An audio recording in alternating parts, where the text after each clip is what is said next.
In the soft, gray light of early morning, a mother's voice, a blend of gentle prayer and urgent encouragement, filled the small, humble dwelling. "Wish everyone a happy movie, may God bless everyone," she murmured, a daily ritual to ward off unseen troubles. Her world, in that moment, narrowed to the small, bright face across from her. "Please invite my beloved daughter, please eat, my dear, eat," she coaxed, her tone overflowing with a fierce, protective love. This wasn't just breakfast, it was a sacrament, a tangible act of nurturing designed to fortify her child against a reality she herself had known to be unforgiving. Each bite was a victory, each "oh my gosh, you're so good, eat, delicious, sweet, so delicious," a whisper of hope for a brighter future. For Ivy, her daughter, every spoonful of noodles was imbued with a mother's silent promise that she would never face the same struggles, never bear the same burdens. The simple act of feeding became a complex tapestry of past and present. The mother, whose name we would later learn was Thoa, watched her daughter devour the simple fare, a pang of bittersweet memory stirring within her. Ivy, with her innocent questions, "Is it delicious? The noodles Mom cooks delicious, aren't they?" unknowingly echoed the yearning for affirmation that had once defined Thoa's own youth. "Yes, very delicious," Thoa confirmed, her voice thick with emotion. "So delicious, oh my gosh, the noodles are delicious. Baby, eat some meat, Mom will give you this meat." There was a brief, almost imperceptible hesitation as Ivy reached for the meat, a flicker of a past trauma in Thoa's eyes. "Don't touch it, Mom will tear it, tear it. Isn't it delicious? Baby, don't take it from Mom, oh my gosh, there's a burn, there's a burn, there's a fall, eat yours, baby, eat yours, oh, meat, no, here, Mom will put it here." The sudden, almost frantic warning, the mention of burns and falls, was not just about the child's safety with a hot dish, it was a desperate subconscious warding off of past hurts, a mother's instinct to shield her offspring from even the slightest pain she had once endured. This moment, brief as it was, hinted at the raw, unhealed wounds she carried, a burden that would soon demand its reckoning. "Noodles, noodles, yes, eat noodles, so delicious, so delicious," Thoa continued, her voice regaining its soothing rhythm, a deliberate effort to project calm. "Are you going to school? Are you good, baby? You go to school, are you good?" The daily rhythm of school, the promise of education, represented escape, a path to a better life that Thoa fiercely desired for Ivy. Then, a small interruption, a child's complaint, grounding her in the present. "Oh, Mom, my foot's stuck," Ivy whimpered. Thoa's urgency returned. "Eat quickly, baby, don't be late for school. Eat quickly, don't be late for school." Time was a relentless master, and every minute counted in their world. "Pick up the bowl, pick up the bowl. Pick up the bowl with one hand. Mom, pick up the bowl, yes, yes, yes, very good, very delicious. Today, Mom cooked delicious beef noodle soup. Ivy, it's so delicious, I love you." The repeated affirmations, the declarations of love, were not just parental endearments, they were incantations against a world that often failed to offer such warmth. In an environment where social safety nets might be thin, and economic security often precarious, a mother's love was the ultimate sanctuary. "Ivy, you eat so well, eat some more. If you don't finish it, tell Mom, Mom will get you more. Okay, pick up the bowl, I'll eat. I don't eat meat, I don't eat meat. So, pick up the bowl, pick up the bowl. So delicious, so delicious, so delicious." The bustling energy of their morning routine culminated in the final preparations for school. "Let's go eat. Let's eat. Let's eat. Come on, eat. Let's eat. Come on, eat. Come on, eat. Come on, hurry up." You're so good, so delicious. Where is the food? Here it is, Here it is, done. Let's go to school. Stand here, Mom, put on your backpack. Let's put on your backpack. Let's put on your backpack to go to school. Stand here, wait for Mom. Put on your backpack. Where is your pretty backpack? Bye. Put on your backpack, put on your backpack, let's go to school. Put on your backpack, put on your backpack, let's go to school. Put on your backpack, right? Each movement was precise, each word laden with purpose. The backpack, a simple accessory, became a symbol of Ivy's journey into a world of knowledge, a world Thoa desperately hoped would offer her daughter choices she herself had been denied. Going to school every day with Mom is a happy day. I love it so much. I love the teacher waiting for me in class, and my friends are waiting for me in class. Ivy's innocent words, full of pure joy, were a balm to Thoa's soul, a stark contrast to the complexities that awaited her own day. The scene shifted, not just in time, but in the very fabric of existence. The innocent world of a child's breakfast gave way to the sharp realities of adult responsibility. The woman we now knew as Thoa, no longer merely a doting mother but a shrewd businesswoman, sat amidst ledgers and figures, her mind a whirlwind of calculations. I just finished calculating and adding 1 million, 2 plus 3 million, 7, so this month is also 98 million. Not to mention how much cash the customer has, she tallied, a testament to the relentless drive required to thrive in a competitive market. Her spa business, a testament to years of hard work, was her anchor, her source of stability, a fortress built against the uncertainties of her past. She was pregnant again, a new life burgeoning within her, adding another layer of urgency to her industriousness. I'm adding up the book. Okay, sit here, I'm adding up the book, post to see how much money I have this month. It's pretty good. I've finished working for the customer. I'm letting the customer lie down and relax with the lamp all this time. The exhaustion was evident, yet her resolve unwavering. This wasn't just about profit, it was about legacy, about securing a future for both Ivy and the new life she carried. The imminent arrival of her baby meant crucial decisions for her burgeoning enterprise.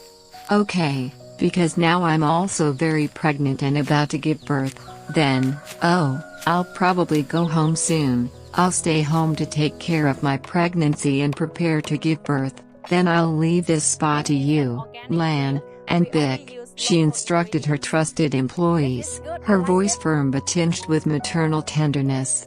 You guys here can manage it for me. If there's anything on the schedule or if you have any questions, just message the group. Okay, you guys try to help me. I didn't let you guys just now, so don't worry too much anymore. Her leadership was compassionate, built on trust and mutual respect, a stark contrast to the cutthroat world she had once known. Her employees, Lan and Bic, responded with warmth.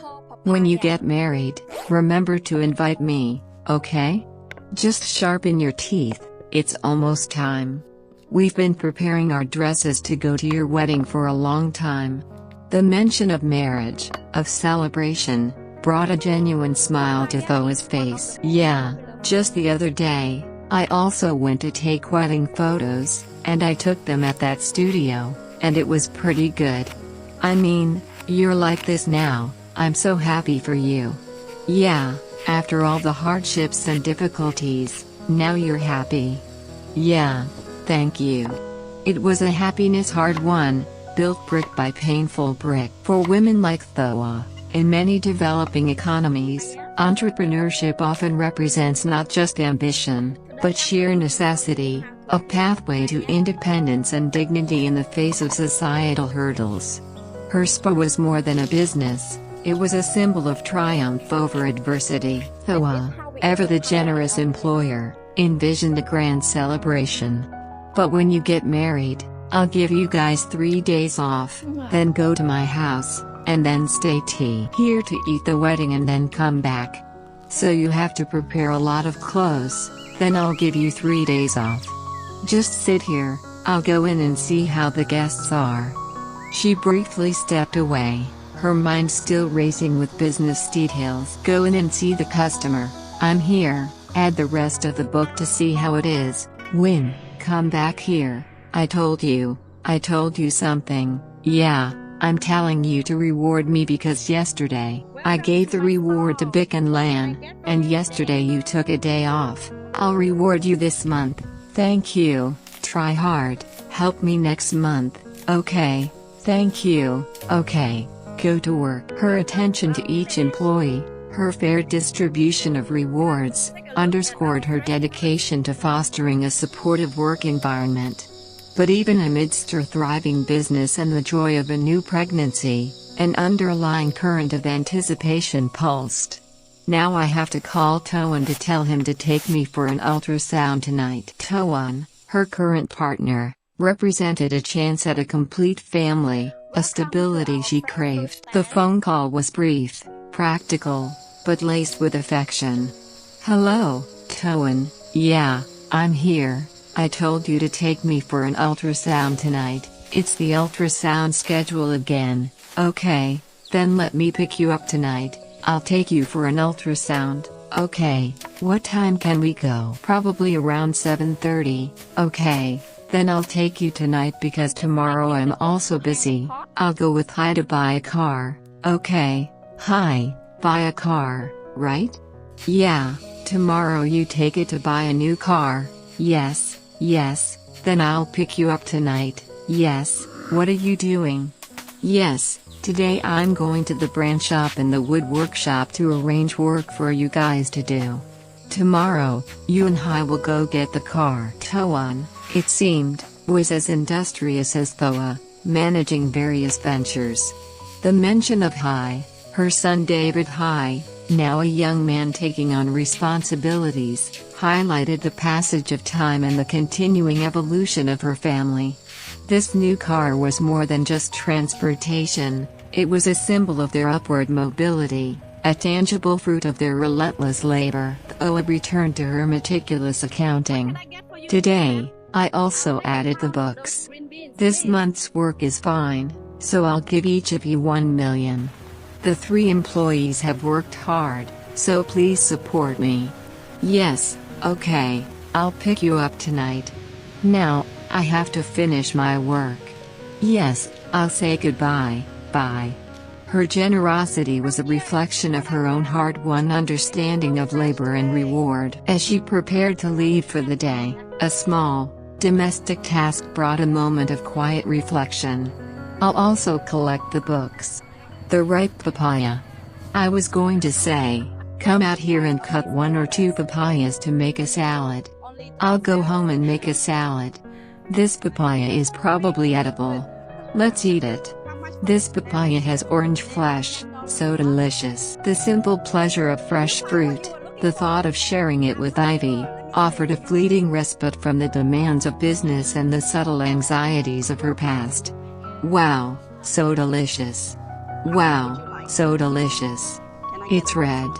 I'll scrape the seeds out and then I'll pour it out in the garden to see if any plants can grow. I'll pour it out in the garden to see if it can grow. I'll look at this papaya variety, it looks delicious. I brought it home to make a salad the other day.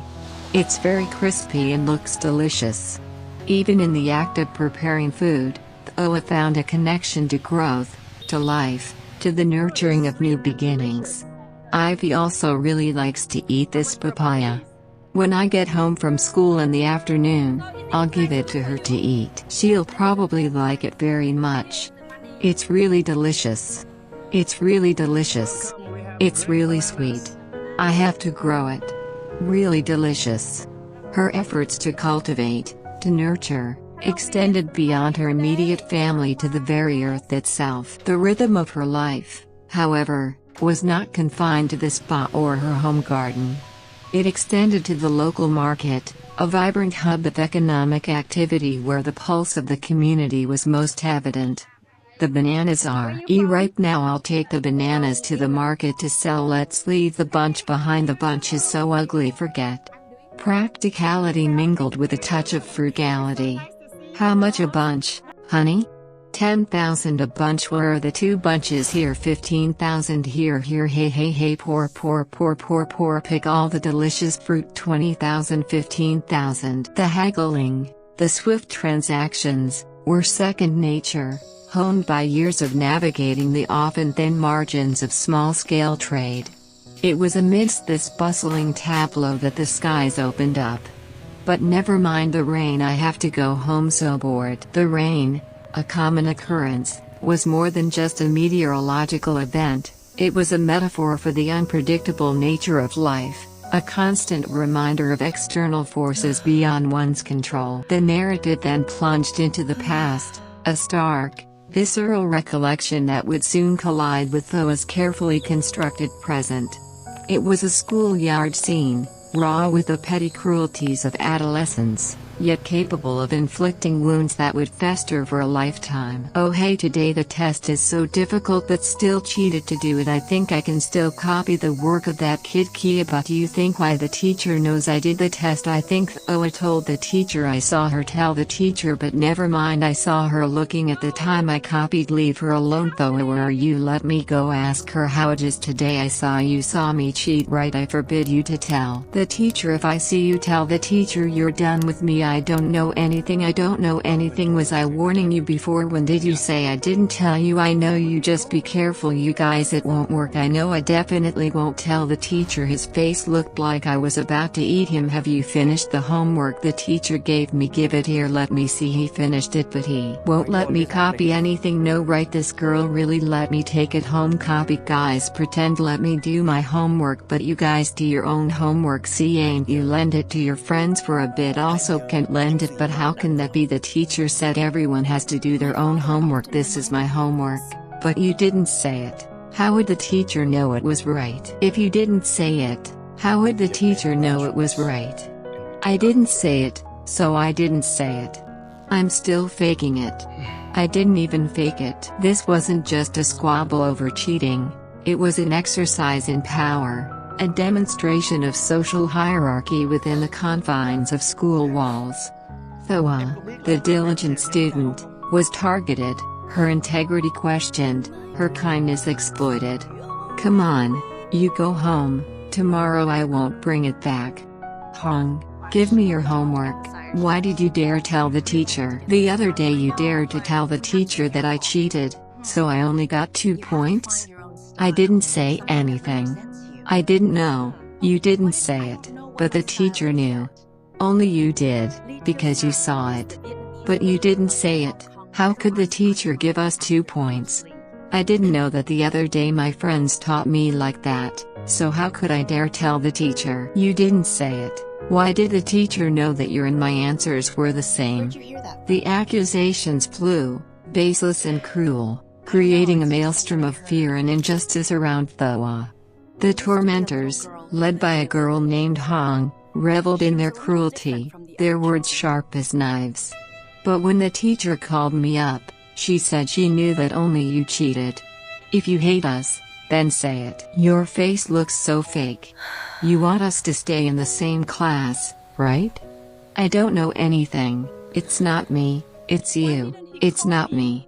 If you didn't say it, who would say it? Today I have to stop dealing with you, it's so annoying. Let me go, let me go. The confrontation escalated, physical threats mingling with verbal assaults. In that moment of intense vulnerability, a figure emerged, a ray of light in Thoa's darkening world. What are those 2 Kias doing? Who allowed them to do that? Oh, today they even dare to call Somio. Need to defend them? Okay, thank you. Why are those 2 bullying you? It's nothing, I'll go home first. Thank you. This protector, a boy, intervened, his quiet kindness a stark contrast to the venomous girls. He was a reprieve, a guardian in the face of unprovoked cruelty. He's really kind. I don't know what I should do now. What else should I do? Though his internal monologue revealed her deep gratitude, her budding emotions for this unexpected hero. This encounter blossomed into a clandestine romance, a whisper of hope in her turbulent teenage years. Have you been waiting for me for a long time? Sit down. Today I'm here to tell you some good news. I want to hear what you have to say. The situation is that I passed the university entrance exam. I'll probably have to go to Hanoi to study later. Did your uncle pass? Congratulations. Finally, I've achieved my dream. You have to try to study. I'll go there to study first. Then I'll wait for you to come down and study with me. The boy, her budding love, shared his dreams, a future full of promise and intellectual pursuit. But though it carried a secret, a heavy burden that threatened to shatter their fragile happiness.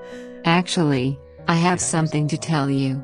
What's the matter? Tell me, I'm still listening. But should you tell me or not? Just say it. We're lovers. If there's anything, we have to tell each other. The tension was palpable, the air thick with unspoken fears. The words, once spoken, hung in the air like a death knell to their future. Do you remember what happened?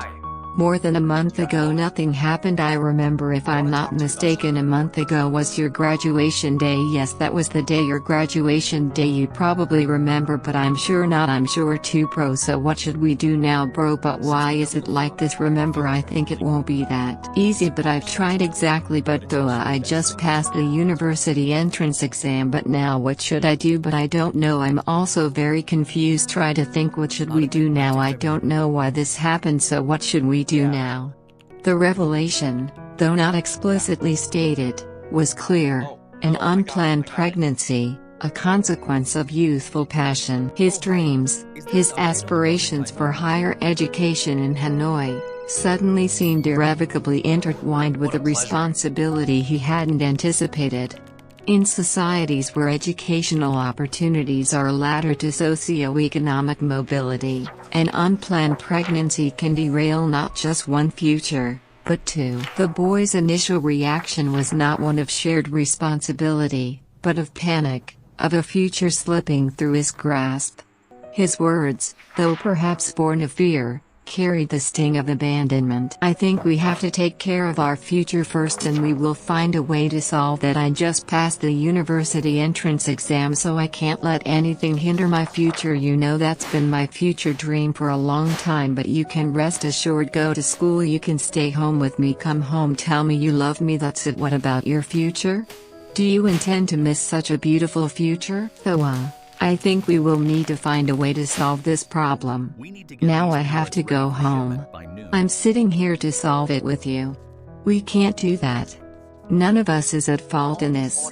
His words, ostensibly caring, were a thinly veiled abdication of responsibility. He spoke of our future, but it was clearly his future he prioritized. The crushing weight of his decision, the abandonment of Tho and their unborn child, left an indelible scar. The promise of love dissolved into the harsh reality of single motherhood, forcing Tho into a life of unimaginable hardship, a solitary battle against a world that had once seemed full of shared dreams. This moment marked the end of her carefree youth and the beginning of a relentless struggle for survival, a burden she would carry silently for years, a past event waiting for its inevitable return. The echo of that painful past, of whispered promises and stark abandonment, resonated through the present, a silent, pervasive hum beneath the surface of Tho's carefully constructed life. Years had passed since she had last seen Hong, the girl who had initiated the brutal schoolyard bullying. Now, a chance encounter, a twist of fate, brought them face to face once more. I said yes. In the past, my grandmother and I studied together. We were in the same class. How is she now? Yes, I'm still the same now. Since I went to school, we just met. So since the day you finished school, you got pregnant, and then that guy, did he want to marry you? Oh, so he didn't get married, so you became a single mother. Hong's words, ostensibly concerned, carried an undeniable undercurrent of judgment and a rekindling of old wounds. The casual mention of Thoa's past, of her unplanned pregnancy and subsequent abandonment, was like a needle pricking at an old, unhealed wound. Oh, poor thing. Before, when you went to school, you were smart and pretty, but in the end, you got stabbed. This fate is so miserable. I didn't think you would get pregnant like that. Then you dropped out of school.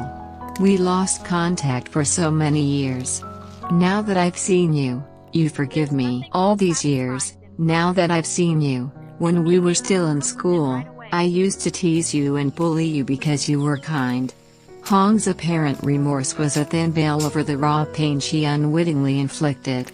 For Thoa, the words were not an apology but a fresh recounting of her deepest humiliations. Each phrase tore at the fabric of her hard-won peace, forcing her to relive the shame, the loneliness, the crushing weight of societal disapproval that had accompanied her journey into single motherhood.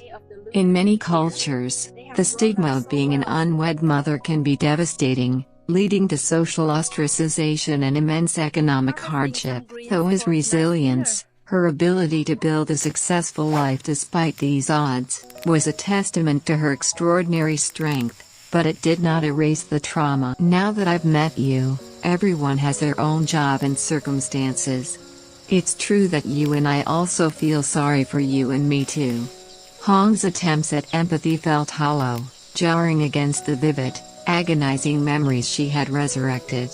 So from tomorrow on, you're also having a hard time. Those sad memories I've forgotten for so many years. Today, I suddenly met Hong. Hong brought up the past, making me remember the sadness that I can never forget. Hong is the person I used to be very afraid of when I was in school. So now I meet Hong again. Those memories. Sadness comes back to me. It comes back and makes me unable to forget. The casual reunion had shattered Thoa's carefully constructed defenses, plunging her back into a vortex of pain she had painstakingly buried. The past wasn't just remembered, it was physically relived, the emotional weight overwhelming her. The full force of this resurrected trauma hit Thoa moments later, back in the sanctuary of her home. The familiar warmth of domesticity, the very foundation she had built, suddenly felt fragile, illusory. Mom, oh I'm back from exercise, her son, David Hai, called out, his youthful energy a stark contrast to the invisible battle raging within her. Oh yes, Mom, what's wrong, Mom, are you okay? Hai, attuned to his mother's moods, sensed the shift instantly. Thoa, ever the protector, instinctively tried to conceal her anguish. Oh hey, Mom, my rice is in the kitchen, I'll go down and eat. I see, Mom, what's wrong, Mom, I'm okay, it must be dust in my eyes, go down and eat. Mom, my rice is in the kitchen, Mom has eaten, yes, Mom has eaten, yes, go down and eat while it's hot, Mom has eaten, yes, Mom has eaten, yes. The flurry of dismissive reassurances, the strained smile, couldn't quite mask the tremor in her voice, the faint pallor in her face. The memories, stirred by Hong's thoughtless words, were attacking her very core. Hai, perceptive and devoted, pressed on. I see you look a bit tired. No Mom, I'm okay. Mom feels a bit sad sitting down. Mom, go lie down for a bit. Yes, I'm going to go have breakfast, he continued, attempting to lift her spirits with news of their shared future. Oh, I said I've decided to buy a car. Oh really? Or in a day or two Mom will go to Hanoi to get the car with me. Yes, I also discussed with Toan about buying a car with a chassis that's a little higher than the old one. Oh, so today I'm going to invite Yusan along. I invited her but she said it's a long trip and it'll take all day, then she's stuck at home raising chickens and birds and stuff, so she probably can't go IV too, and also going far away. She's afraid of getting tired. Mom and I also said that then except, I'll receive the car home, then come into our house to have a meal to celebrate the new car. She also agreed, so I've decided to buy the car. Yes, I've also decided to buy it. Where did I buy it from? I bought it in Hanoi. Today Mom, go with me. Okay, on the big day of buying this car, I also want Mom to go with me to share the joy. Yeah, Mom also really wants to go, but I bought the car too far away. Maybe Mom recently. Mom sees that he is not feeling well. He's tired, so why don't you invite Toan to go? The two of us go for him. The car, a symbol of progress and prosperity, suddenly felt distant, overshadowed by an internal battle Thoa couldn't vocalize. Her physical weariness was a manifestation of her emotional collapse. Then when we come back, we'll make a meal, Mom said like Yusan. Yusan yesterday when I asked her to go buy the car with me, she also said like Mom, it's too far away to go, then said when we come back, we'll come into our house to have a meal. Yeah, really, Mom said just like her. Today I see your face isn't very good, Mom, you should rest. I see you look tired or something. Yeah, then go eat. Eat hot. Yes, then Mom, lie down and rest. Okay, yes, after I finish eating I'll go to the company. Yes, then I'll go. Then Mom, just lie down and rest. Okay. Thoa's refusal to accompany her insistence that Toan go instead, was uncharacteristic. The weight of her past had physically debilitated her, a silent scream of sorrow echoing through her being. Sensing the unspoken distress, tried to reassure her. I'll go to the company after I finish breakfast. I'll go to the company. Mom, don't have to worry about me. Okay, let me invite Toan, then tomorrow we'll go get the car. Yes, be careful. Okay baby. Yes Mom, rest. Okay, I'll turn off the phone for Mom. Yes, turn off the phone. Mom sees your face doesn't seem very good. I don't know what's wrong. Mom, tell Toan to arrange work to go get his car. The scene ended with a profound sense of foreboding, the past having returned with a vengeance, leaving Thoa vulnerable and deeply shaken. Her carefully guarded equilibrium had been shattered. David ever the pragmatist and caretaker, took the reins. His mother's sudden weakness, her almost palpable sadness, weighed heavily on him. The car purchase, a significant milestone for their family, could not be derailed. He promptly called Toan, his stepfather, to finalize the plans. Toan, my dear, I just looked at the car models you sent him, so I'm sure I'll choose the Tucson. Yes, that one is also reasonable, the price is reasonable, and the fuel consumption is also low, and it's safe. Hai's focus remained on practicalities, on providing stability and safety, perhaps subconsciously mirroring his mother's own relentless drive. Yes, but if you say so, I'll arrange work for you guys at home, but tomorrow or the next day, I'll go with you, so you can get the car. Toan, a pillar of support for Thoa and her family, readily agreed to step in. I also invited you to go, but you said it's too far, so if you don't go, then maybe just us two can go. Yes, that's fine, my dear. I'll arrange work and then tomorrow or the next day, we'll go. Yes, for those models, the Tucson is probably the best. Let's have breakfast and go to the company. The world, despite Thoa's internal turmoil, continued to turn, demanding attention, demanding progress. The men in her life, Hai and Toan, now carried the immediate burden of its demands, allowing her space to grapple with her unseen demons. Later, at one of their business locations, likely a warehouse or distribution point, Hai, or a similar figure overseeing operations, was immersed in the logistical challenges of their trade. So, you just arrived? Yes, I'm checking the goods, my dear. Yes, I'm checking again to see if everyone has transferred back yet. I've only transferred half of them, because I've only transferred half of them, because I've only transferred back half of them, because I've looked at the weather forecast and they still say there will be heavy rain and a lot of rain.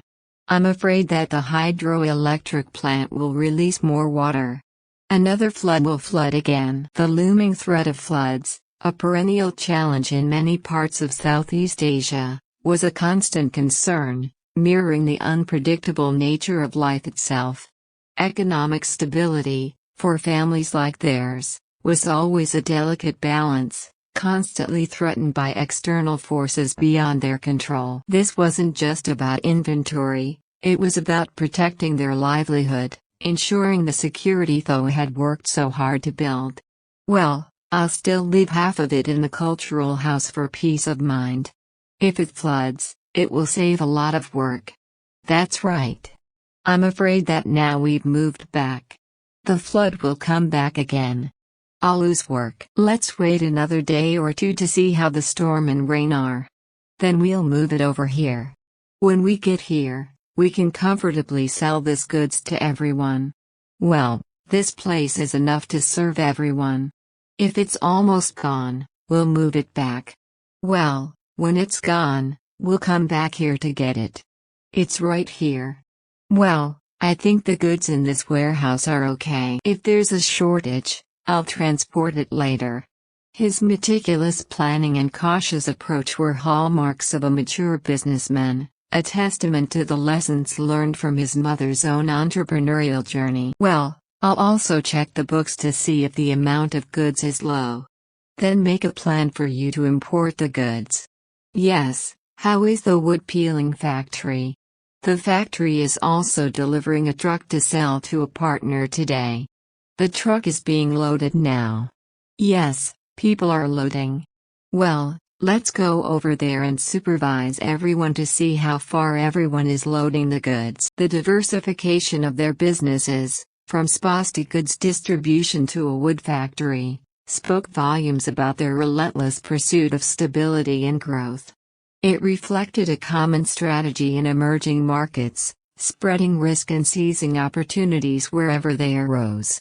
Yes, when we're done, we'll go to a coffee shop. I want to talk a bit. Let's talk. Yes, okay. The quiet moment for conversation, the shared coffee, was a brief respite in a life dictated by work and responsibility. Amidst the downpour, a brief moment of quiet domesticity. Luckily the rain isn't too heavy. It's raining again. Oh, I'll probably go out and pick some vegetables. Kia took advantage of a bit to pick up ivy. I thought it would be little, but there's a lot of these vegetables. I admit it's crispy and easy to grow. It's definitely like this. Okay, there's too much. I picked them. I can pickle these vegetables, and pickling them is super delicious, like a bouquet of flowers. Oh my god, later if you eat it with boiled pork it's delicious. Even in the simple act of harvesting vegetables, there was a sense of self-sufficiency, of making the most of what they had. This humble act was also a quiet rebellion against the unpredictable forces of the economy. A way to feed their family directly from the land. A call interrupted this moment of quiet industry.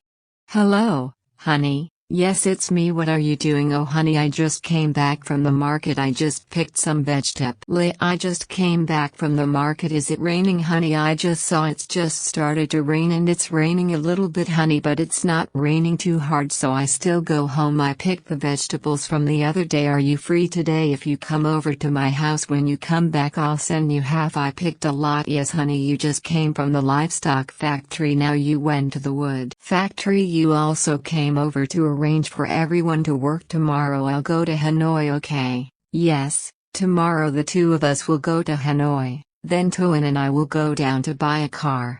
It was a conversation with Hai, confirming their travel plans.